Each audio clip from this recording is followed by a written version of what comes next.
एक private school की महिला प्रिंसिपल शिक्षिका अपने ही स्कूल के एक कक्षा 9वीं के छात्र को बुलाती और बुलाने के बाद उससे कहती कि बेटा, आज मैं तुम्हें ट्यूशन नहीं पढ़ा सकूंगी। और एक कहते कहते उसकी आंखों से आंसू छलक जाते।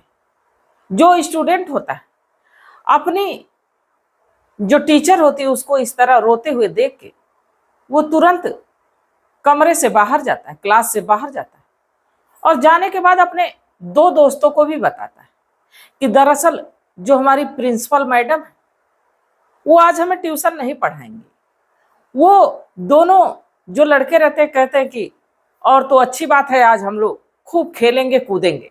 बाकी जो लड़का होता है कहता है कि ऐसी कोई बात नहीं, दरअसल प्रिंसिपल मैडम किसी परेशानी में, क्योंकि जब वो मना कर रही थी कि आज कोचिंग नहीं पढ़ाएंगी तो उनके आंखों से आंसू निकल रहे थे। इसके बाद वो तीनों बच्चे फिर से वापस से क्लासरूम में जाते और जो प्रिंसिपल मैडम अपने चेयर पे बैठी रहती उनसे कहते कि मैडम, आज आप क्यों ट्यूशन नहीं पढ़ाएंगी, और अगर जो ट्यूशन नहीं पढ़ाएंगी तो आप इतनी परेशान क्यों।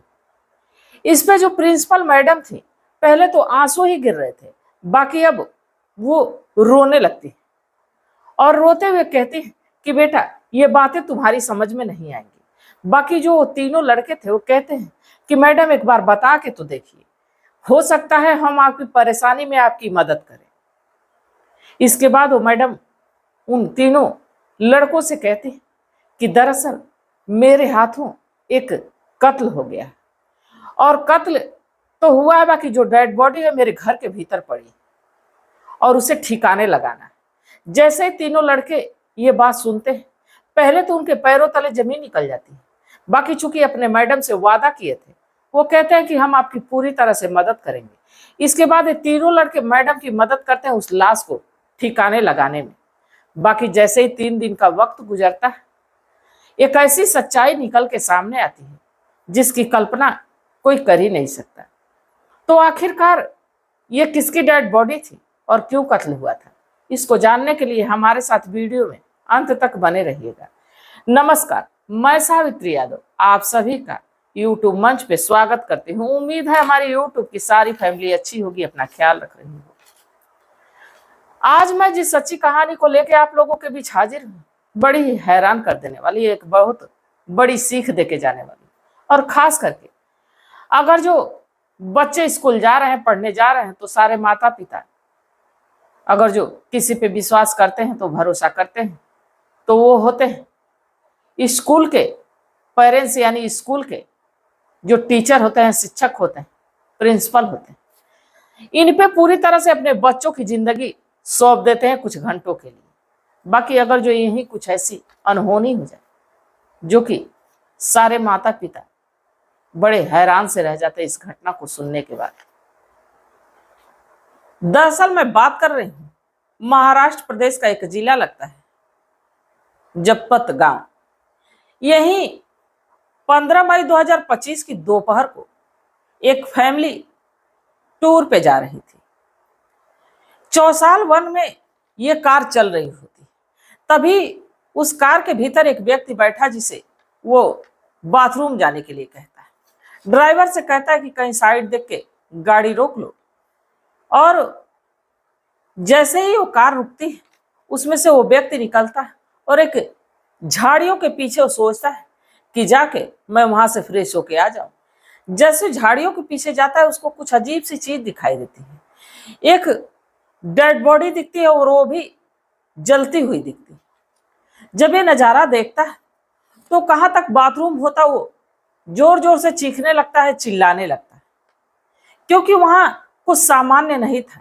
जैसे शमशान घाट में डेड बॉडी को जलाई जाए वैसी कुछ वहां प्रक्रिया हो नहीं रही थी, वहां कोई था नहीं। वहां लकड़ियों पे बल्कि चिता तैयार करके नहीं डेड बॉडी को जलाया जा रहा था, ऐसे ही उसके ऊपर पेट्रोल छिड़क के और कोई आग लगा के वहां से चला गया था। जब ये व्यक्ति चीखता है तो इसके जो घर वाले बाकी के लोग कार में होते हैं वो भी उतर के आते हैं, और जब उतर के आते हैं नजारा देखते हैं तो वो भी चौंक जाते हैं। अब जब उन लोग को लगता है कि इसकी जानकारी पहले तो पुलिस को दे देनी चाहिए, क्योंकि इधर से हम लोगों की कार गुजर रही है। अगर जो किसी वजह से इसकी जांच परख होती है तो कहीं हम लपेटे में ना आ जाए, इसलिए ये लोग तुरंत पुलिस को फोन करते हैं। और जब वहां के नजदीकी पुलिस थाने में फोन करते हैं तो वहां के जो एसएसपी होते हैं, कुमार चिंता, यशोधरा नगर के पुलिस स्टेशन की एक टीम को लेते हैं और उस घटना स्थल पे पहुंचते हैं। पहले तो इन लोगों से पूछताछ करते हैं कि ये लोग जा कहाँ रहे थे, हैं कहाँ के ये लोग। इसके बाद इनका नाम पता नोट करते हैं और कहते हैं कि ऐसा है कि आप लोग जा सकते हैं, हम लोग इस केस के बारे में तहकीकात कर रहे हैं, देख रहे हैं कि कौन है, कहाँ का है, और अगर जो जरूरत पड़ी तो आप लोगों को भी बुलाया जाएगा। वो लोग तो वहां से चले जाते हैं। बाकी अब ये अधजली डेड बॉडी, जिसके पास ना कोई आईडी प्रूफ था और ना ही ये पहचान में आ रही थी कि ये किसकी डेड बॉडी है, क्योंकि झुलस चुकी थी, पूरी तरह से चेहरा बिगड़ चुका था। बस देखने से ये लग रहा था कि किसी पुरुष की ये डेड बॉडी है। अब वहां की लोकल क्राइम ब्रांच एक टीम गठित होती है, जिसमें सतीश चावड़े, पीएसआई संतोष, मानवर योगेश, अजय डोगरे, विनोद राठौर, नीलेश राठौर, ऋतु राज और आकाश, इन लोगों की एक टीम गठित होती है। और टीम गठित करने के बाद अब इस व्यक्ति के बारे में जानकारी अब निकालने के लिए लोग अब लगातार कोशिश करने लगते हैं। बाकी ना कोई सबूत मिलता है, ना कोई सीसीटीवी कैमरे से फुटेज मिलती है, ना ही कोई सुराग मिलता है, ना ही कोई अब इसकी कॉल डिटेल रहती है, क्योंकि पता ही नहीं रहता कि ये व्यक्ति कौन है। धीरे धीरे 3 दिन का वक्त गुजर जाता है और आ जाती है 18 तारीख। 18 तारीख को एक दारूबाज जो कि पूरी तरह से नशे में धुत होकर थाने पहुंचता है और कहता है कि मेरा दोस्त खो गया है, वो कई दिनों से दारू पीने आ नहीं रहा है, उसकी गुमशुदा होने की रिपोर्ट दर्ज कर लीजिए। इस पे पहले तो पुलिस वाले हंसते हैं कि ये दारू के नशे में लग रहा है कि अपने दोस्त को ढूंढ रहा है, उसकी बातों को इधर उधर कर देते हैं। बाकी फिर से वो व्यक्ति दोबारा जाता है और दोबारा से पुलिस से यही बात कहता है। अब जब बार बार पुलिस से कहता है तो पुलिस वाले कहते हैं कि पहले तो तुम अपने दोस्त की तस्वीर दिखाओ, फोटो दिखा। वो व्यक्ति 13 मई की एक फोटो दिखाता है कि ये है उसका दोस्त।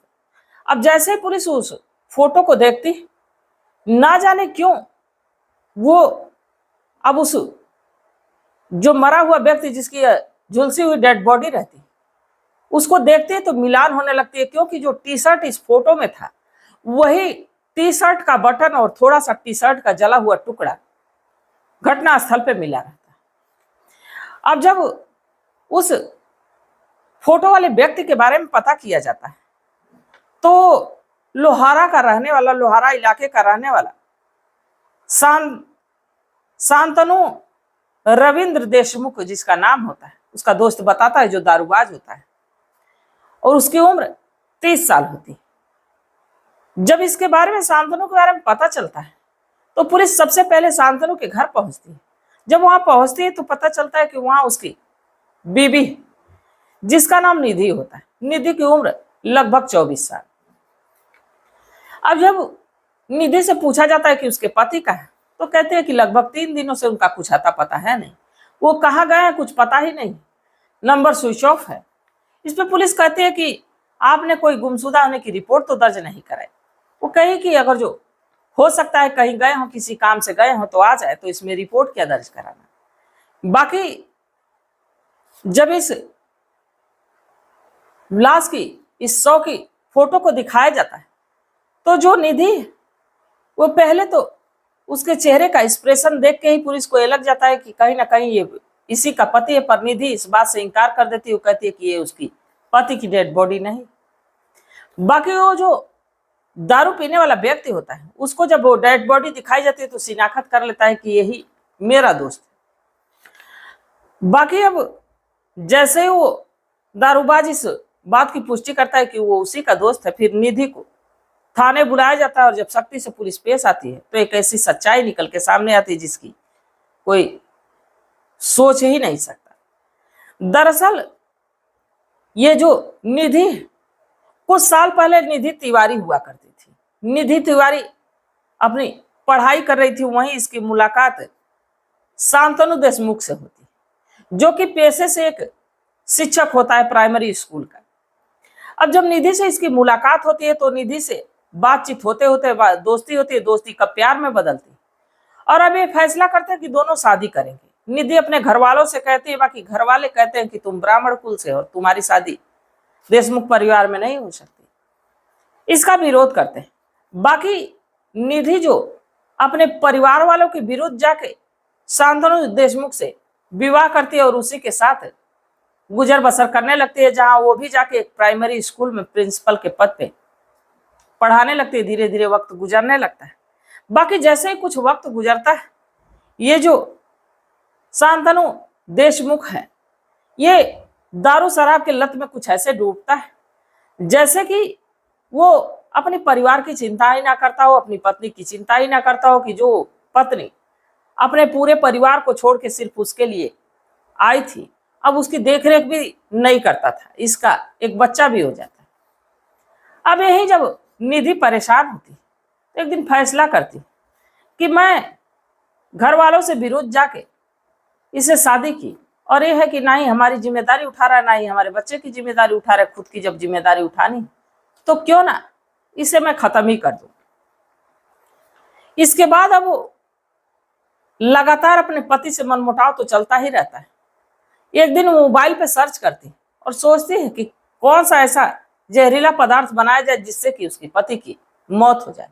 वो जाती है धतूरे के कुछ फल लेके आती है, इसके बाद उसको कूटती है, कूटने के बाद उसमें कुछ मेडिसिन मिलाती है पैरासिटामोल, और इसके बाद उसको मसल के बिल्कुल महीन बनाती है। इसके बाद जैसे उसका पति स्कूल से आता है, जो शिक्षिका है वो कहती है कि ऐसा है कि आज मैं सोच रही हूँ कि तुम्हारे लिए बनाना शेक बना दूं। जब ये शिक्षक बात सुनता है तो सोचता है कि आज हमारी पत्नी कहीं पगला तो नहीं गई, क्योंकि रोज इनमें लड़ाई होती थी, किसी ना किसी बात को लेकर अनबन होती थी। आज पहली बार वो कह रही कि आज आपके लिए मैं बनाना शेक बना दे रही। अब जैसे ही ये कहती, शिक्षक कहता है कि ठीक है। वो शिक्षिका जाती है किचन के भीतर से बनाना शेक मिलाती है, जिसमें जहरीला पदार्थ मिलाती है, लाके अपने पति को पिला देती है। कुछ देर पीने के बाद पति तड़पता है, इसके बाद दम तोड़ देता है।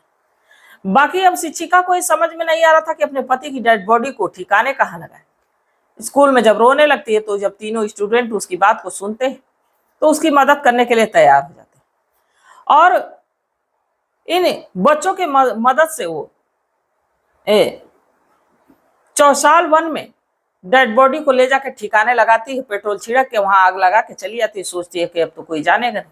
पर उधर से राहगीर गुजर रहे होते हैं, वो देखते हैं और देखने के बाद सारी मामले का खुलासा हो जाता है मात्र एक टी शर्ट के बटन से। कहते हैं कि गुनहगार अपने गुनाह को छिपाने के लिए लाख हथकंडे अपना ले, लाख कोशिश कर ले, पर छोटे से एक क्लू से, छोटी सी एक सबूत से गुनहगार पकड़ा जाता है। जैसे कि इस केस में ना सिर्फ उस शिक्षिका को बल्कि उन 3 लड़कों को भी गिरफ्तार किया जाता है, जेल के सलाखों के पीछे डाल दिया जाता है अपनी मैडम की मदद करने के जुर्म में।